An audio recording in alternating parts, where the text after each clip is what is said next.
दोस्तों, बात है 1997-98 की, जब इंडियन नेशनल कांग्रेस के इंद्र कुमार गुजराल भारत के प्राइम मिनिस्टर थे। हालांकि उस समय एक कमजोर प्रधानमंत्री के तौर पर लोगों के खूब ताने सुनने पड़ते थे और फिर इन्हीं तानों से बचने के लिए उन्होंने फैसला किया कि वो पूरी दुनिया को यह दिखाएंगे कि उनकी पार्टी सुरक्षा को कितनी ज्यादा महत्व देती है। और फिर उन्होंने मिसाइल मैन से मशहूर एपीजे अब्दुल कलाम को भारत रत्न से सम्मानित करने का फैसला लिया।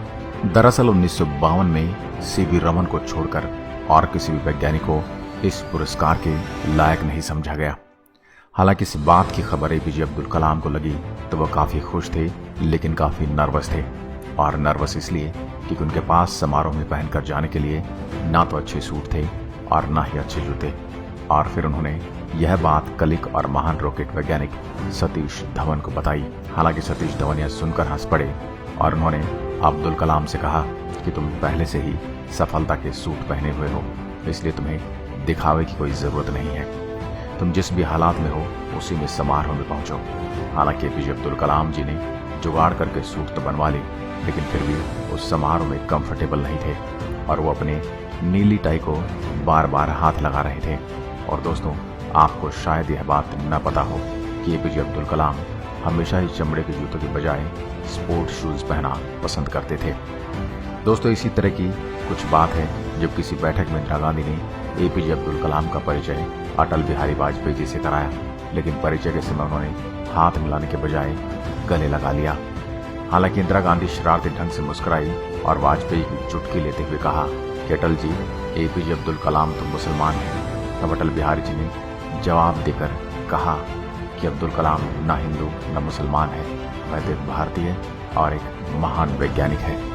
हालांकि इस इवेंट में 18 दिनों बाद जब दूसरी बार अटल बिहारी वाजपेयी प्रधानमंत्री बने, उन्होंने कलाम को अपनी मंत्रिमंडल में शामिल होने का न्योता दिया। दरअसल कलाम इस इनविटेशन को स्वीकार कर लेते तो फिर बीजेपी को न सिर्फ काबिल मंत्री मिलता, बल्कि भारत के मुसलमानों को यह संदेश मिल जाता कि बीजेपी में जातिवाद नहीं चलता। हालांकि इस बात पर पूरे दिन विचार करने के बाद अगले दिन अटल जी से मिलकर बहुत ही विनम्रता से इस पद को स्वीकार कर दिया।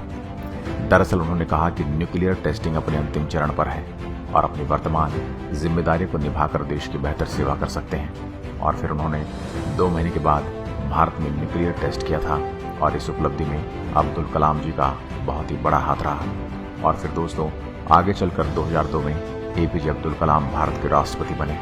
तब उनके समय यह समस्या आई कि बरसों से नीली कमीज और स्पोर्ट शूज पहनकर हर जगह जाने वाला कलाम अब क्या पहनेगा, क्योंकि उन्हें भारत देश को पूरी दुनिया के सामने रिप्रेजेंट करना था और ऐसे में पोशाक का सही होना कहीं न कहीं मायने जरूर रखता है।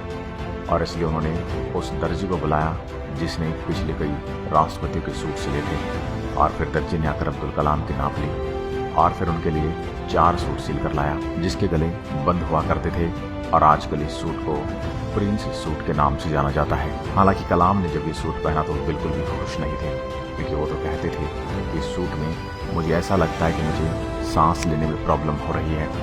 और फिर इसी वजह से दर्जी ने उनके सूट में गले के पास से थोड़ा कट लगाया और दोस्तों, सूट की तरह टाई से भी उनका दम घुटता था। और फिर इसी वजह से उन्होंने अक्सर टाई से चश्मे को साफ करते हुए देखा जा सकता है, क्योंकि उनका मानना था कि टाई पूरी तरह से उद्देश्यहीन वस्त्र है और फिर ऐसे में इसका कुछ इस्तेमाल किया जाए तो फिर बुराई क्या है। और दोस्तों, एक बार की और बात है जब अपने परिवार को राष्ट्रपति भवन में ठहराने के लिए कलाम ने 3.5 लाख का चेक खुद के अकाउंट से काटा था। वैसे तो कई सारे नेता लोगों को भ्रष्ट माना जाता है, क्योंकि वे जनता के लिए काम कम और अपनी जेब ज्यादा भरते हैं और अगर उन्हें कहीं से भी थोड़ा मौका मिल जाए तो वह लोगों को लूटने में लग जाते हैं। हालांकि डॉक्टर कलाम जैसे राष्ट्रपति शायद ही हमें दोबारा मिले, क्योंकि एक बार की बात है एपीजे अब्दुल कलाम ने अपने परिवार के 52 लोगों को दिल्ली आमंत्रित किया और वे सभी लोग कुल 8 दिन राष्ट्रपति भवन में रुके और खाने पीने, घूमने और रहने का किराया अपने पर्सनल अकाउंट से करवाया। यहाँ तक कि उनके भाई का पोता गुलाम मोहिउद्दीन उस वक्त कलाम के राष्ट्रपति होने के बावजूद भी किराए के कमरे में रहता था। दोस्तों, सिंपल सिटी का इससे बड़ा और उदाहरण क्या हो सकता है। और दोस्तों, एपीजे अब्दुल कलाम पूरी तरह से शाकाहारी थे और इन सभी बातों से आपको अंदाजा लग ही गया होगा कि अब्दुल कलाम जी किस तरह के इंसान थे। दोस्तों एपीजे अब्दुल कलाम के लिए एक लाइक तो बनता है और वीडियो को शेयर करना ना भूलें। दोस्तों आपको क्या लगता है कि सादा जीवन जीना सही जीवन है या फिर रॉयल लाइफ? अपने सुझाव हमें कमेंट बॉक्स में लिखकर जरूर बताएं। हमें आपके कमेंट का इंतजार रहेगा। आपको अगर वीडियो पसंद आए तो लाइक कीजिएगा और ऐसे वीडियो देखने के लिए हमारे पेज को फॉलो जरूर करें। धन्यवाद।